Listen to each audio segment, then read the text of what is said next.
చెప్పాలంటే మీ అందరికీ తెలుసు నాకన్నా ఎక్కువ.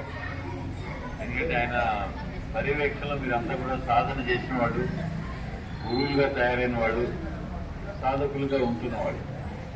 కాకపోతే మీరిద్దరం దాదాపుగా బ్రదర్స్ లాగా ఉంటాం. నేను ఏ డెసిషన్ తీసుకుని నాకు ఫుల్ సపోర్ట్ ఆయన ఇస్తారు, ఆయన ఏ డెసిషన్ నేను. ఎందుకంటే భావాలు దాదాపు ఒకటే కాబట్టి. సో ఆయన నాకు తెలిసినంత వరకు గత ఒక 25 సంవత్సరాల నుంచి 25 years నుంచి నాకు పరిచయం. సో సాధనలో ఎటువంటి ప్రతిఫలాపేక్ష లేకుండా సమాజంలో అందరూ ఆరోగ్యంగా ఉండాలనే ఏకైక లక్ష్యంతో ఆయన నాసిక్ నుంచి వచ్చి ఇక్కడ మనకి సెంటర్స్ ఓపెన్ చేసి ఇదివరకు దాదాపుగా 20-25 సెంటర్స్ ఉండేవి. ఇప్పుడు 4 సెంటర్స్ ఉన్నట్టుంది.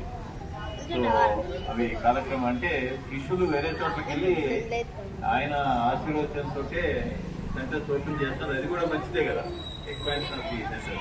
సో ఆ రకంగా ఎంతో సేవ చేసి మనందరినీ కూడా ఆరోగ్యపరంగా అందరూ ఆనందంగా ఉండాలని చెప్పేటువంటి ఏకైక లక్ష్యంతో ఆయన శ్రమిస్తున్నారు. వారికి తోడుగా మేము కూడా చాలా ప్రతి విషయంలో కూడా ఆవిడ ఏంటి ఆయన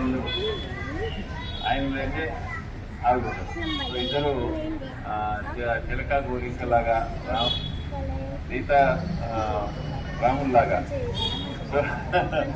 సో మనందరికీ కూడా ప్రతి కార్యక్రమంలో కూడా దర్శనం ఇస్తారు, ఆశీర్వచనం ఇస్తారు.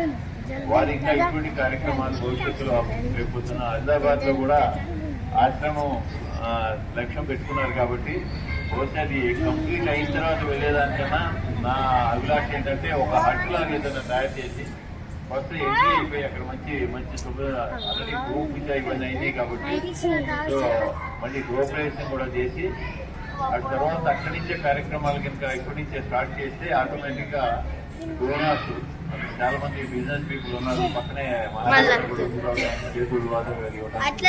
అన్ని రకాలుగా అది ప్రోగ్రెస్ అవుతుందని నా అభిలాష. డెఫినెట్ గా భగవంతుడి ఆశీర్వాదం ఉంటుంది. అలా కావాలని భవిష్యత్తులో ఎంతో మందికి ఆశ్రమం ఉపయోగపడాలని మనసారా భగవంతుడికి కోరుకుంటూ సెలవాలి. Thank you.